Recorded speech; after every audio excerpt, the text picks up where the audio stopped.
utopian. I believe utopian folly is the criticism that's been levelled at it. Well, you know, I mean, what was wrong with utopian socialism, the socialism of Robert Owen and of Charles Fourier, the person who set up all these places?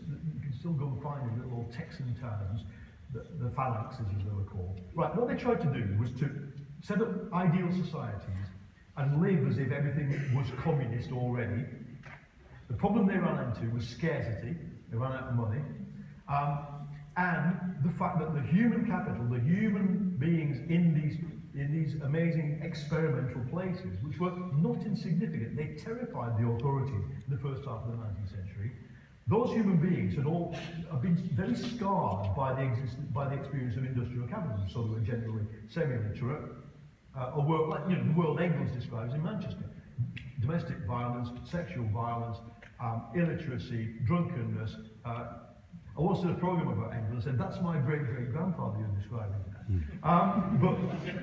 But you know, there's an element of truth in this, you know, in that working class life was very, very disfigured by the crap of having to live in an industrial society of scarcity and low education and low law, in fact, low rule of law. I'm incredibly inspired by the kind of human being that is emerging around us. It's been an interesting journey to watch the rise of the multi-personality person, the multi-personality individual, the individual with several lives all contained on the screen of their iPhone, different apps for different lives. To observe the footprint of the individual enlarge because of the networked life in which we live, and the salience of hierarchies decay. And the sociologist Weber once said, look, the rise of capitalism wasn't driven by factories and banks. The rise of capitalism, I think to paraphrase the quote, was because a few young men from specific rich families took the family money and thought about it in a different way. And he said, this is the new spirit of capitalism.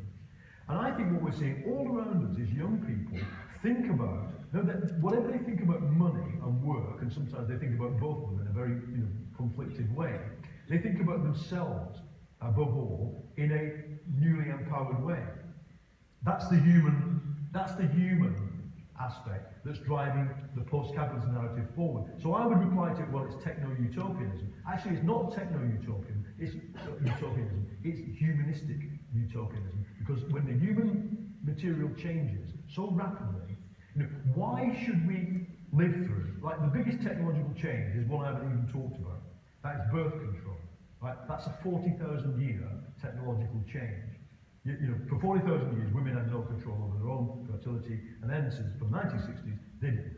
The boss of the Fed, Janet Yellen, wrote the Uber paper on this, the best paper ever. She called it a reproductive technological shock. It changed a lot, and it's still changing things for women. Why would we live through that and go, it's 200-year-old system, that can never be replaced? I think technology and its interaction with human life is an incredibly fascinating thing and shows that everything is changing. So you sound incredibly hopeful. Are you incredibly hopeful for these alternative communities forming and helping the realisation of post-capitalism, particularly thinking about all the alternative communities that have thrown themselves recently behind the Corbyn campaign, for example, have been united by that, really disparate groups in many cases? Well, look, in the book, if you get to first base and either agree with or think the premise is plausible, that these disintegrated things are going on, and we might be in the beginning of a big epochal technology-driven change, that's good. But then there's an argument about how you do it. And a lot of people who buy that will say it can only be done from below, through experiment, through creating the new things. I've no doubt that, Richard Arkwright sitting in his tinkering away at the spinning wheel, or the things that all the different little machines in his, was it a barber's workshop. I think there must have been a moment where he realised it's not the machine, it's the factory. This is it. Inventing the factory is the thing. Inventing the social institution and making it benign. I mean, as we know, Arkwright tried to make the factory at Cromford in Derbyshire benign. Right. So it's about more than creating the embryo, though, because then the next thing they had to say, we need a state that protects and nurtures this new system, and that's the bit where I think, certainly I'm not the first person to talk about the zero price effect. I'm certainly not the first person to talk about the long-term problems of neoliberalism, but I'm probably one of the first people to say that it's the state and centralised action has a role in creating this, because I think that the movement around peer-to-peer technology has heavily fetishised non-state activity, whether it's anarchists with their little cooperative cafe in Barcelona, or it's the capitalist network workers, the companies whose attitude to law and states is, we've set this company up in your city, take us to court if you don't like it. There's that model as well. So I think none of it's going to happen until the state takes a holistic view and accepts that we're in a transition. It's a big acceptance, because the entire elite, the 1%, are totally wedded to the old model of investment banking, the whole thing, the neoliberalism thing. I think it's a dead end. I think neoliberalism has been a nice try,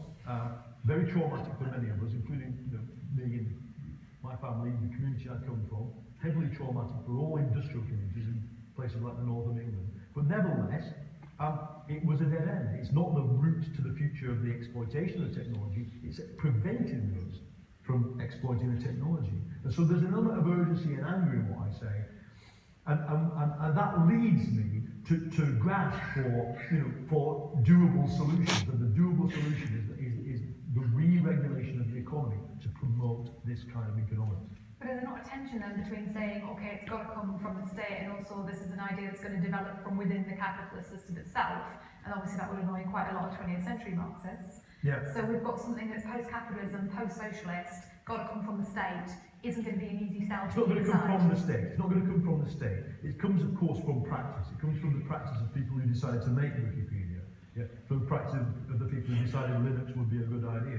There will be more. There will be more things. I'm absolutely certain that this kind of Uber or its rivals, or Airbnb and their rivals, will turn out to be the Alta Vista or Lycos of that particular industry, because as soon as they're subjected to two things, law and competition, then it turns out that maybe what they've got isn't such a defensible thing that allows them, that validates their share price. But no, I think the important thing, we're hardly there. We don't even know we don't even know what the equivalent to the factory is going to be for the post-capitalist system.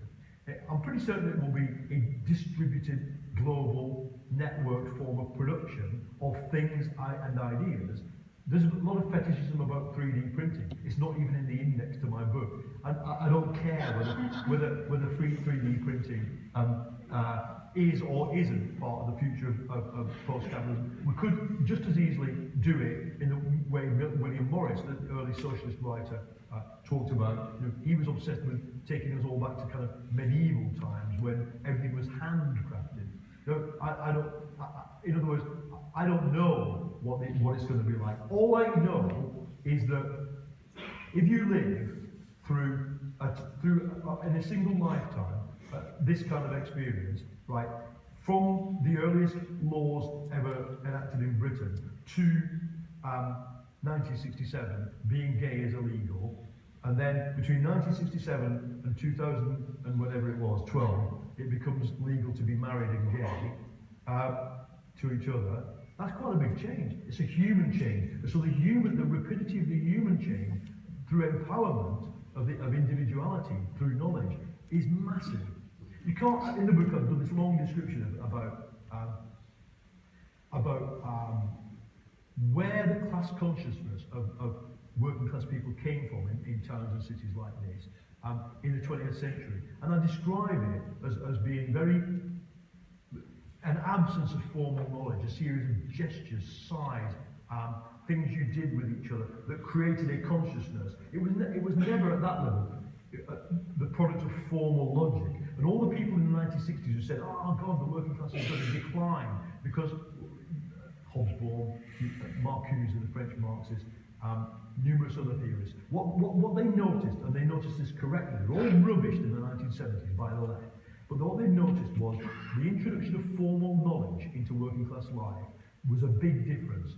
It changed things. It changed the way you expressed your rebelliousness.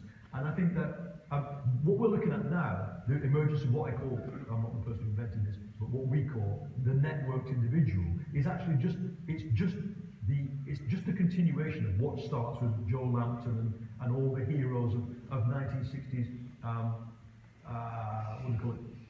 Kitchen sink drama. Working class boys and eventually girls who decide to break from the hierarchical world that they're in and move to a world of freedom.